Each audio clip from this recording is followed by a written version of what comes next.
Painting watercolor landscapes is not just about making sure that you're painting a ground and a sky. It's also about capturing the feeling. And whether you want it to be ethereal and loose or realistic and detailed, it's really easy to get overwhelmed by all of the elements within a landscape. And so, my hope with this workbook is that you are able to practice the elements individually and then put them together, making it possible for you to recreate any image you have saved on your phone or even to go outside in your backyard and paint what you see. In this landscape workbook, you're going to find 15 projects pre-printed on watercolor paper, and we're going to go over a wide variety of subjects.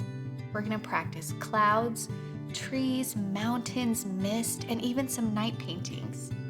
At the end of the workbook, we've also added an entire section that is just outlines, so you can take these elements in landscape paintings and practice them over and over again using whatever supplies you feel most comfortable using.